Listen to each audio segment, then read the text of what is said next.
शुरू से देखा जाए तो हम और आप सब एक ही वंश के हैं। उनका आरंभ में देखा जाए तो सूर्यवंश हमारा एक पुरखा है, भगवान सूर्य नारायण, भगवान सूर्यदेव।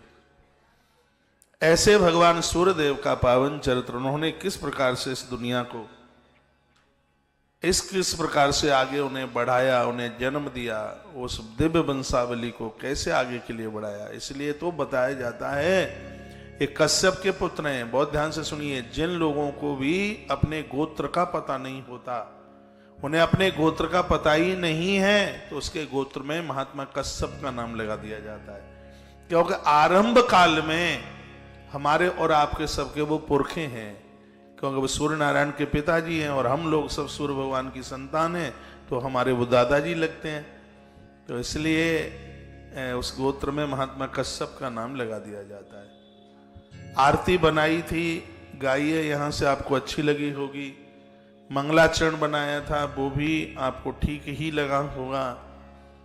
एक दो भजन और भगवान सूर्य नारायण के ऊपर बनाए हैं, वो आज कथा के बीच में आप उन्हें सुनेंगे।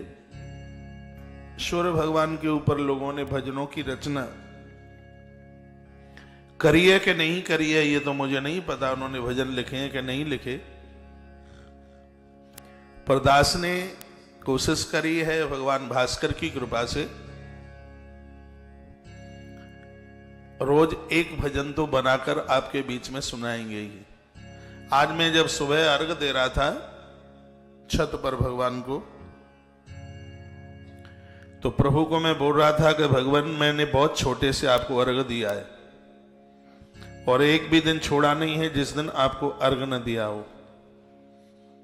इसलिए आपसे प्रार्थना है भगवान, आपको मैं प्रार्थना करता हूं, क्योंकि मैंने आपका एक ग्रंथ पढ़ा है, उसमें लिखा है जिसके ऊपर भगवान सूर्यदेव की कृपा होती है, ना तो वो जीवन में रोग से पीड़ित होता और ना वह बुद्धि से कमजोर होता। भगवान इस धरती पर जितने भी लोग बीमार हैं, दिक्कत में हैं, परेशान में हैं, हे भगवान सूर्यदेव, संपूर्ण ज्योतिष तो आपसे प्रकट हुई है।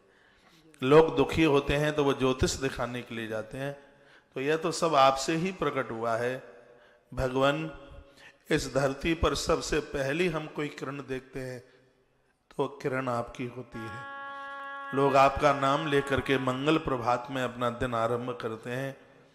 जब मैं भगवान को अर्घ दे रहा था तो उन्हें मैं प्रणाम कर रहा था, मैं उन्हें बोल रहा था कि हे प्रभु, आपसे हमारी प्रार्थना है कि इस धरती को आप आरोग्यत बनाइए, इन्हें निरोगित बनाइए।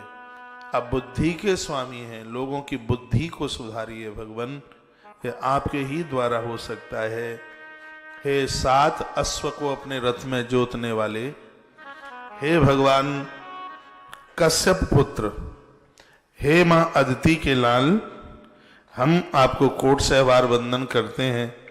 लोग आपको मित्राय कह करके पुकारते हैं, क्योंकि जिनका आपने साथ दिया उनको आपने कभी धोखा नहीं दिया।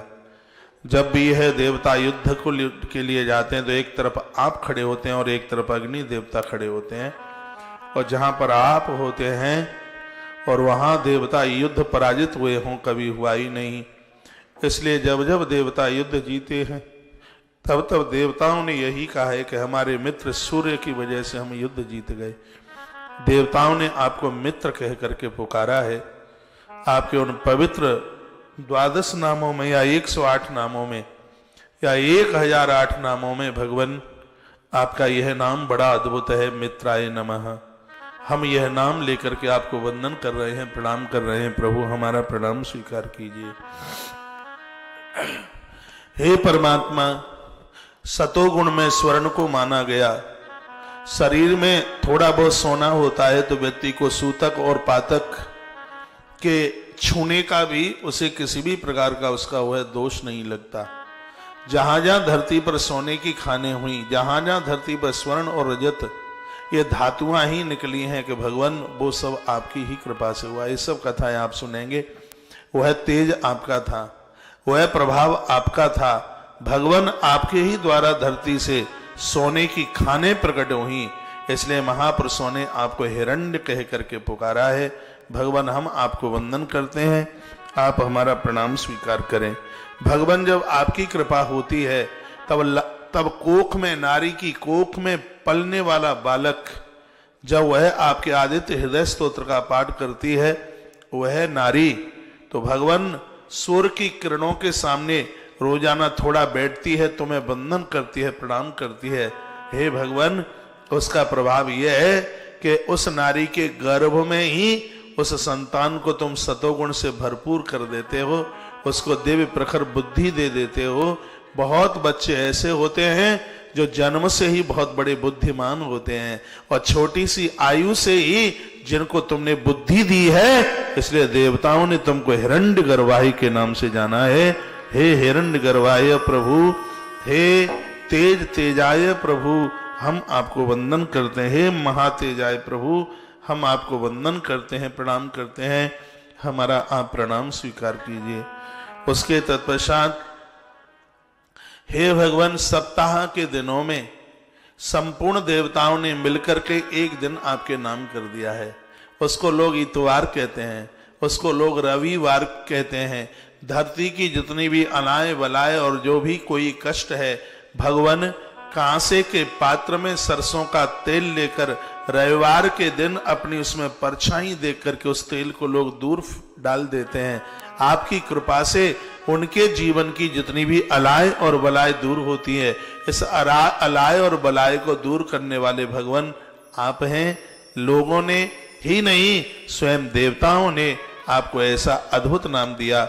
लोगों ने आपको रवि के नाम से जाना। हे रवि आए प्रभु, हम आपको वंदन करते हैं, प्रणाम करते हैं। और इतना ही नहीं है, मरीचि जैसे महापुरुषों की भी आपके द्वारा इतनी बड़ी महिमा बढ़ गई।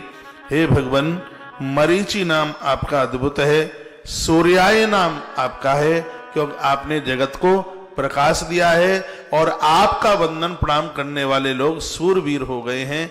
भगवान, लोगों ने, देवताओं ने आपको सूर्य के नाम से जाना, और भगवान मां अदिति के तुम लाल हो, इसलिए तुमको आदित्याय के नाम से जाना जाता है। हे अदिति पुत्र, हम आपको वंदन करते हैं, प्रणाम करते हैं।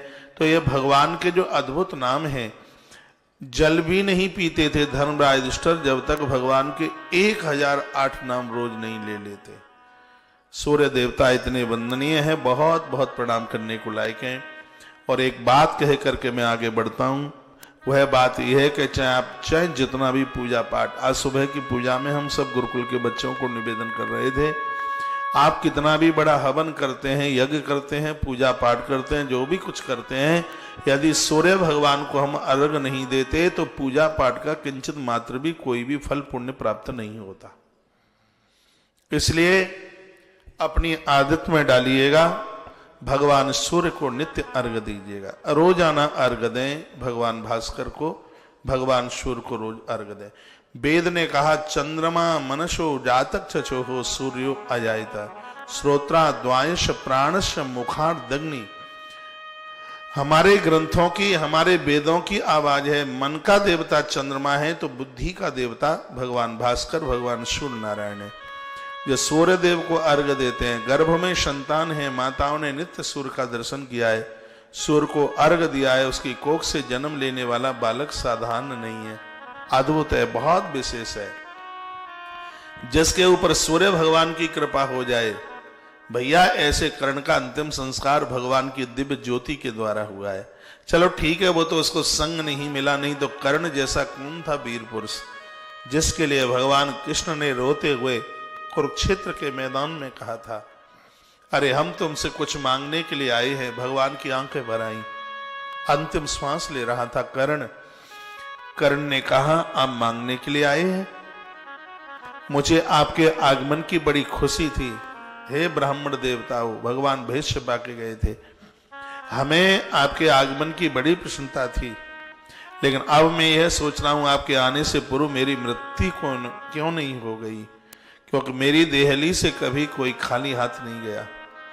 देवराज इंद्र आए, वो मुझसे कुंडल और कवच लेकर के चले गए, लेकिन आज मेरा गुर टूट गया कि मरने से पहले आप दो ब्राह्मण मेरे सामने से खाली हाथ जा रहे हैं।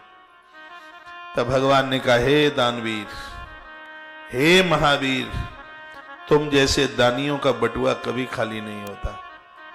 सूर्य नारायण की कृपा से ऐसा दानी कर्ण जिसने जीवन में वो देता ही रहा। कहा क्या आप चाहते हैं? भगवान बोले थोड़ा सा स्वर्ण चाहिए, सोना चाहिए। तब कर्ण रो पड़ा, व्यवस्था नहीं है। भगवान ने कहा है तुम्हारा दांत सोने का है। कर्ण ने कहा महात्मा सामने पत्थर पड़ा, उठा के लाओ, मेरे दांत को तोड़ करके आप इसको ले लीजिए।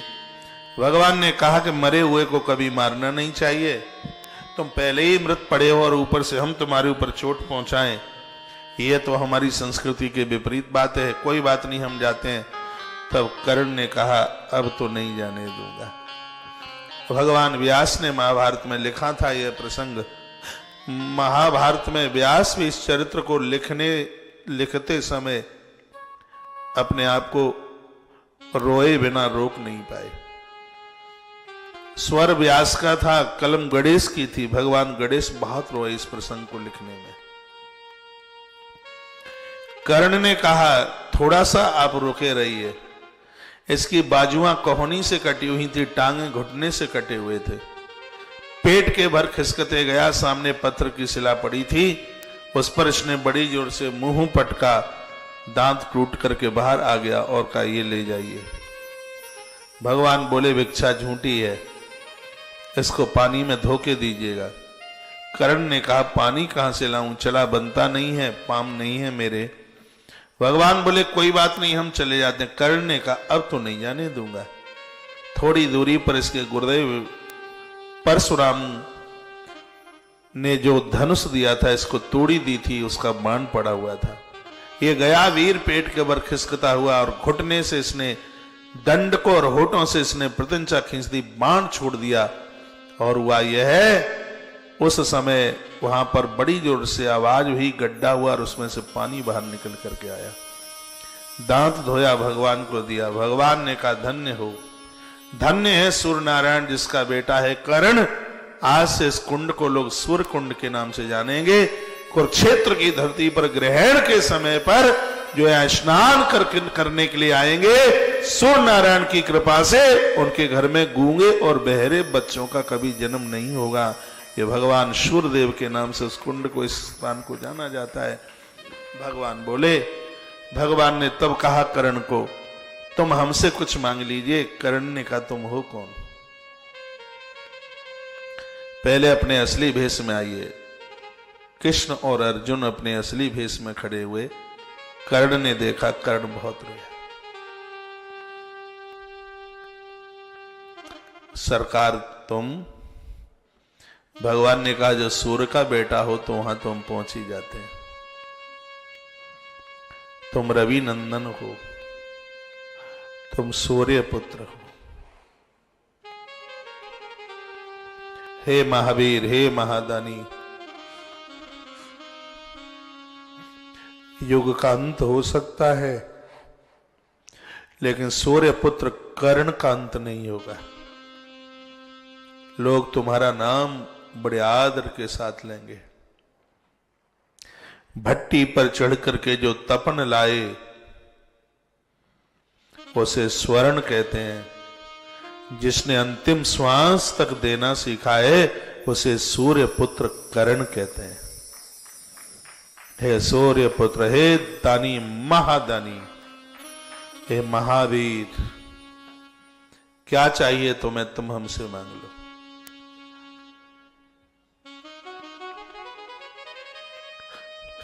कर्ण ने कहा भगवान नाथ, कल का पढ़ा हूं इस भूमि में, पूरी रात भर यही सोचता रहा मेरा कोई नहीं है। मैं आज अकेला पड़ा रह गया। लेकिन भगवान आज समझ पाया हूं जिसका कोई नहीं होता इस दुनिया में, सरकार उसके आप होते हैं, प्रभु उसके आप होते हैं।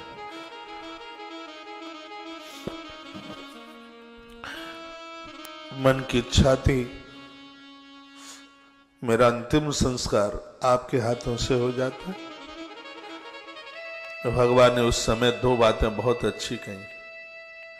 कहा, ये महावीर, ये तो तुम न मांगते तो भी होता।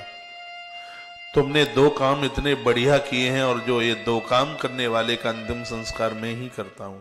वो दो काम कौन से हैं भगवान कहते हैं। इसलिए प्रसंग को मैंने आपके पास तक पहुंचाने की कोशिश की है। भगवान कहते हैं, पहला काम तो यह है कि नित्य तुमने दिया है, बिना दिए तुमने कभी पानी नहीं पिया। ये कर्ण के अंदर बहुत बड़ी विशेषता थी। नित्य कुछ न कुछ वह देता था कर्ण, इतना बड़ा दानी था। तो भगवान ने कहा, जिसने जीवन में दिया है उसका अंतिम संस्कार मेरे ही हाथों से होता है। और हे महावीर, दूसरी विशेषता तुम्हारे अंदर यह थी, तुमने कभी भी सूर्य देव को अर्घ दिए बिना कभी तुमने अन्न नहीं खाया। तुम्हारे माध्यम से मैं सकल धरती को कहना चाहता हूं, जो भगवान सूर्य को नित्य अर्घ देते हैं उनका अंतिम संस्कार करने के लिए नारायण ही आता है, भले ही कौन से रूप में क्यों ना चल के। इसलिए आज सभी संपूर्ण जनों से, मैं भक्तों से, माता भगनियां, सबको ही मैं निवेदन करना चाहूंगा, आप भगवान सूर्य नारायण को नित्य अर्घ दीजिए। उनके 12 नाम लेकर के एक लोटा जल उन्हें नित्य दीजिए, क्योंकि इस ग्रंथ में लिखा है, सूर्य भगवान को अर्घ दिए बिना कोई भी पूजा न महादेव स्वीकार करते, न भगवान हरि स्वीकार करते। अब आप कहोगे, तो अभी तक हम तो ऐसे ही करते रहे, हमें तो जानकारी नहीं थी। अब जानकारी नहीं थी इसलिए ऐसा हो गया है, लेकिन अब भगवान को प्रार्थना करके कह दीजिएगा, कह देना, प्रभु हमें पता नहीं था और अब हम आज यह संकल्प लेते हैं कि नित्य आपको अर्घ देंगे, प्रणाम करेंगे। किसी कारणवश आप जल नहीं दे सकते हैं, कहीं जा रहे हैं तो उन्हें प्रणाम तो कर सकते हैं, उनके 12 नाम तो ले सकते हैं आप। नमस्कार से भगवान भानु अति प्रसन्न होते हैं। आश्रम ने लाखों किताबों से ज्यादा कोरोना काल में भगवत प्रसाद किताबों का वितरण किया। 1 लाख किताब आश्रम ने छपवाई थी, आपका सहयोग था, वितरण किया पूरा अधिक मास में। 5000 किताबें श्री रजनीश जी वाजपेयी जी कोटा वालों ने छपवा करके दी। तो लगभग 1,05,000 किताब बहुत होती है, जो कि अभी तक उसका वितरण हुआ है। शायद अभी भी लोग आते हैं तो भगवत प्रसाद किताब लेके ही जाते हैं। उसमें सूर्य नारायण के 12 नाम, 12 नाम हैं भगवान सूर्य नारायण के। यह तो आप लिख भी सकते हैं, ओम मित्राय नमः, अर्घ दे और ये नाम बोले, ओम मित्राय नमः, हिरण्यगर्भाय नमः, ओम मित्राय नमः, ओम रवै नमः, ओम रवे नमः। शुरू से बोल रहा हूं, ओम मित्राय नमः, ओम रवै नमः, ओम सूर्याय नमः, ओम भान्वे नमः, ओम खगाय नमः, ओम पूषणे नमः, ओम हिरण्यगर्भाय नमः, ओम मरीचये नमः, ओम आदित्याय नमः, ओम सावित्रे नमः, ओम अर्काय नमः, ओम भास्कराय नमः। ये 12 नाम है। इस ग्रंथ में इन 12 नामों की महिमा आप बराबर सुनेंगे। कथा सूर्य पुराण की आज आरंभ हो गई है। बहुत खुशी की बात है, मकर संक्रांति इसी अनुष्ठान में पड़ेगी। 17 तारीख तक चलेगी ये कथा। आज 10 है, 10, 11, 12, 13, 14, 15, 16, 17 तक चलेगी। भगवान की कृपा से, परमात्मा की कृपा से इतना आनंद आएगा। अभी कल की पुराण की कथा हल्ला बोल हुई है, न हुई हो तो साक्षी आप लोग हैं ही। बहुत आनंद देने वाली कथा हुई है, इतना आनंद मिला है, इतना सुकून मिला है। ये कथा भी कमजोर नहीं रहेगी, बहुत आनंद आएगा। और आप में बहुत % में ऐसे महानुभाव होंगे जो शायद सूर्य पुराण की कथा पहली ही बार सुन रहे हैं, आप तो सब पहली बार ही वाले होंगे, तो पहले सुन चुके हैं, तो बस सुनते रहिए। मैं एक बार भगवान को प्रार्थना करता हूं, हे प्रभु, इस अनुष्ठान के जितने भी जजमान बने हुए हैं उनके ऊपर इतनी कृपा करना प्रभु, इतनी कृपा करना, क्योंकि इनके माध्यम से ये कथा 7 समुद्र पार तक जा रही है। यहां अमेरिका के फोन आते हैं, यहां कनाडा से फोन आते हैं। ये कथा दुनिया के 250 देशों से ज्यादा जगह सुनी जा रही है, और अति प्रसन्नता के साथ वो कहते हैं हमारा जीवन बदल गया, हमारी तो निशाचर प्रवृत्ति ही खत्म हो गई। तो ये हम लोगों के लिए एक बहुत बड़ी उपलब्धि है यदि ये कथा जीवन में बदलाव कर रही है तो। सच मानिए, इन कथाओं के माध्यम से बहुत बड़ी तादाद में लोग शाकाहारी हो गए। इन कथाओं के माध्यम से 10 बजे जगने वाले लोगों ने 6 बजे से पहले जगना शुरू कर दिया। मेरी बूढ़ी बूढ़ी माता ने बहुओं को बेटी मानना शुरू कर दिया है। मेरी बहनों ने अपनी वृद्ध माताओं को मां नहीं, मां से ज्यादा मानना आरंभ कर दिया है। तो कितनी बड़ी उपलब्धि है इन कथाओं की। लगता है कि समय सार्थक हो गया। 2-3 पंक्तियां बनाई हैं, 2 बजे चैनल कटअप हो जाएगा, तो ये 2 पंक्तियां मैं आपको सुना दूं भगवान भास्कर की, फिर कथा तो अभी चलेगी। और आज की कथा भी बड़ी अद्भुत है। 2 बजे चैनल जैसे ही कटअप हो तो तुलसी तपोवन यूट्यूब चैनल पर समग्र आज की कथा के पूरे भाग को जरूर सुनिएगा, कथा छूटे नहीं। रुक जाओ। जितने भी आप सूर्य पुराण के जजमान बन रहे हैं, आप कल कलश स्थापना कीजिएगा। कल सोमवार को कलश स्थापित कीजिए। आप इसमें सूखा गोला रखा करें, सूखा गोला, क्योंकि यह जल्दी खराब नहीं होता है और एक ऐसे यज्ञ का आपको लाभ मिलेगा। पता नहीं कौन से ग्रंथ में आया था कि लक्ष्य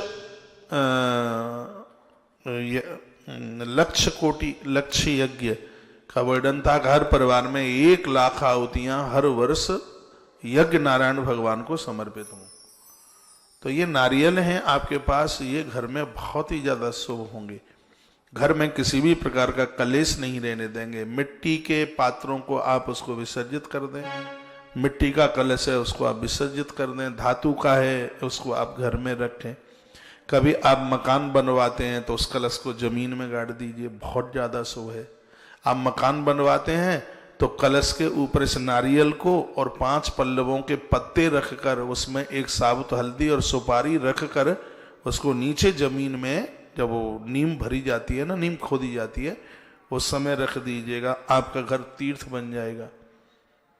तो ये तो ऐसे नारियल हैं जिनको आप रख रहे हैं अपने घर में पुराण के माध्यम से। ये सब चीजें बाजार में नहीं मिलेंगी। और सच मानिए, ये आपके 3,500 या 4,000 रुपया ये उससे उपलब्ध नहीं हो रहा है, ये आपको प्राप्त हो रहा है भगवत कृपा से, भगवान की कृपा से। नहीं तो क्या दुनिया में धन वालों की कोई कमी है क्या? बहुत पैसे वाले लोग हैं, लेकिन जजमान बनकर कथा को सुनने का सौभाग्य उन्हें प्राप्त हो रहा है जिनके ऊपर भगवान ने अपनी बड़ी अहेतुकी कृपा का वर्षण किया है। यहाँ ब्राह्मण नित्य वेदी पूजन, नित्य पाठ, जप, हवन, यज्ञ, आज तुलसीवन आश्रम ऐसे नेक कार्यों में, जो कि सनातन धर्म की ये हड्डी है, रीढ़ की हड्डी है, इतना अच्छा लग रहा है। इस काल में, कोरोना काल में बहुत लोग धर्म से जुड़े हैं,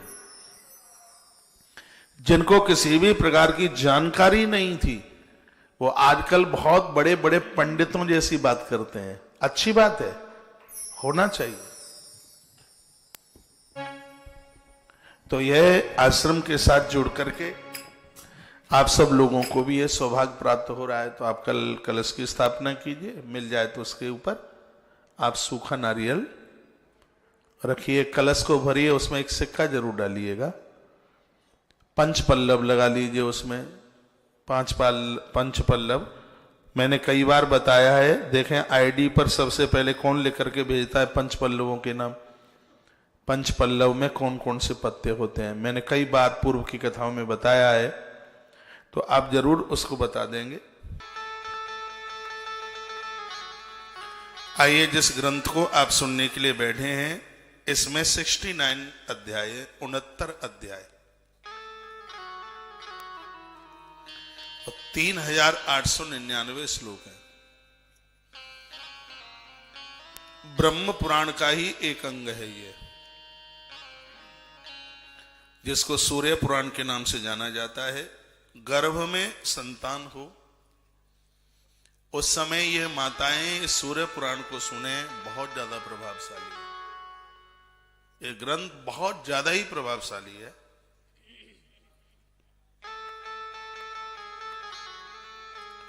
दुनिया भर के कोर्ट कचहरी के केस लग चुके हैं, सफलता नहीं मिल रही है। अपनी दुकान मकान के ऊपर किसी ने कब्जा कर लिया है।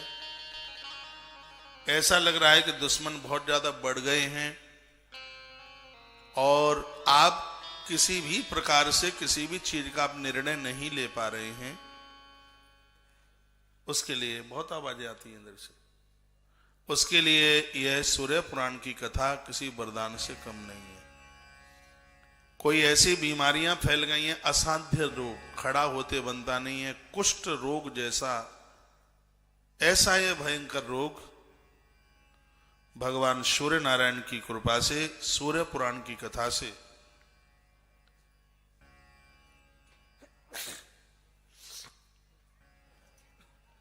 रोगों को जीतने के लिए भी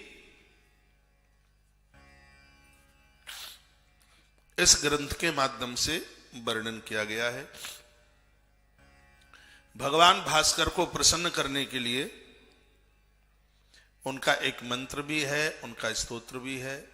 मंत्र है इनका ओम। देखो, मैंने पूर्व में ही आपको कहा है कि इस दास की कथा सुनो तो एक रजिस्टर और एक पेन हर पुराण के लिए बनाओ। बातें ऊपर से उड़ जाएंगी। जब कभी आप बाद में फ्री होंगे और तब जब आप रजिस्टर कॉपी खोल के बैठेंगे तो शीघ्र ही बातें ताजी हो जाएंगी।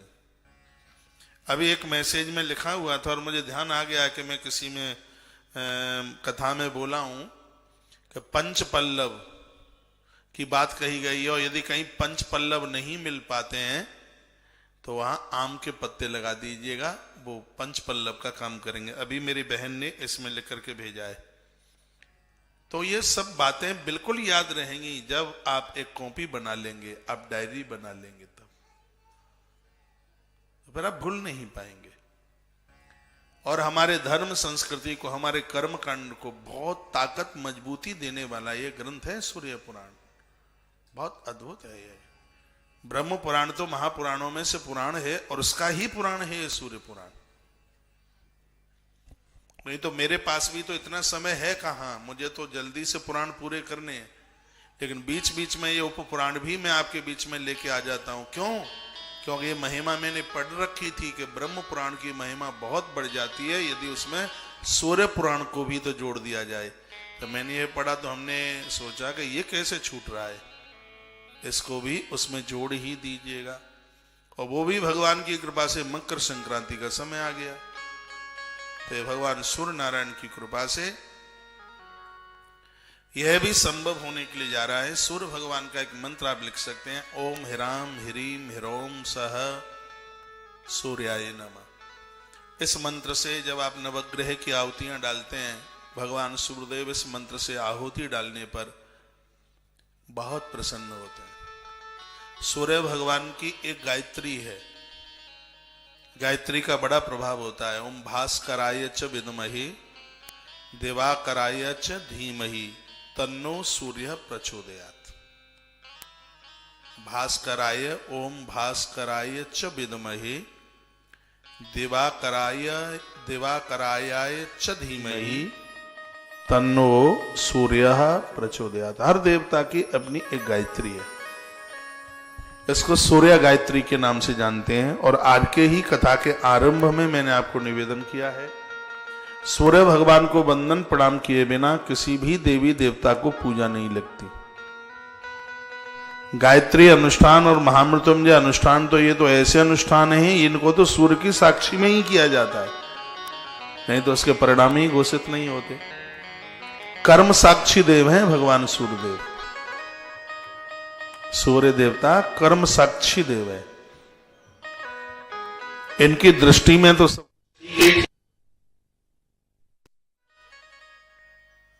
इनकी सानिध्यता के बिना, इनकी कृपा के बिना तो कुछ ठीक होगा ही कहां।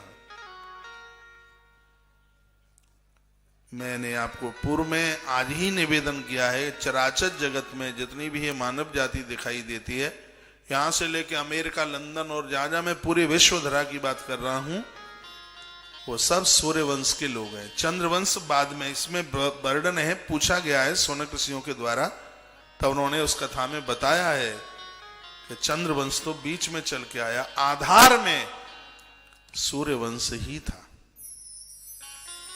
विधाता ब्रह्मा के कुछ मानस पुत्र हुए हैं, और जब ये आज्ञा दी गई थी कि अब सृष्टि की रचना करो, तब 12 सूर्यों को प्रकट किया गया था। भगवान विष्णु के सगे भाई हैं सूर्य, देवराज इंद्र के सगे भाई हैं सूर्य, वामन भगवान के बिल्कुल सगे भाई है भगवान सूर्य देवता। ऐसे सूर्यदेव के चरणों में हम और आप सब वंदन करते हैं, प्रणाम करते हैं। मैं कुछ आदित्य हृदय स्तोत्र के कुछ श्लोक लेकर आज की महिमा को पूरा करते हैं। ये वह आदित्य हृदय स्तोत्र है जब कैसे भी रावण बस में नहीं हो रहा था, मरने में आ ही नहीं रहा था, कब्जे में नहीं आ रहा था, काबू में नहीं आ रहा था। उस समय भगवान प्रभु श्री राम जी ने एकाएक देखा कि आकाश मार्ग से महात्मा अगस्त उतरते हुए आ रहे हैं। ये कथा नहीं सुनी होगी आपने। रावण जिस समय युद्ध के लिए आया था और उसको तो जीतना बड़ा मुश्किल हो रहा था, तो देखा आकाश मार्ग से महात्मा अगस्त नीचे उतर करके आए, और उन्होंने कहा, राम क्या तुम भूल गए हो जब तुमने मुझसे कहा था, कोई मंत्र मांगा था, अब सो मंत्र देव प्रभु मोही, जेही प्रकार मारहु मुनि द्रोही। मैंने तुम्हें तर्कस भी दिया, बाण भी दिए। ऐसा तर्कस दिया था अगस्त ऋषि ने जिसके बाण कभी समाप्त ही नहीं होते थे। और याद रखिएगा कि इसमें जो 30 बाण थे वो महात्मा अगस्त ने दिए थे। जो सुने 20 बाण उसकी 20 भुजाओं को काटते हैं, और जो 10 बाण हैं वो उसके मस्तिष्क को काटते हैं, 30। और जो 31वां बाण था ये विधाता ब्रह्मा ने दिया था रावण को। ये मैं पूर्व की कथाओं में आपको बता चुका हूं। रावण ने वही 31वां बाण मंदोदरी को दिया था। हनुमान और मंदोदरी ने उस बाण को खम्भे में चिनवा दिया था, क्योंकि ब्रह्मा जी ने कहा था जब तक यह बाण दुश्मन के हाथ में पहुंचकर तेरी नाभि में नहीं लगेगा, क्यों रावण की नाभि में अमृत कुंड था, जब तक दुश्मन के हाथ में यह बाण पहुंचकर तेरी नाभि पर आघात नहीं करेगा तब तक तेरी मृत्यु नहीं हो सकती।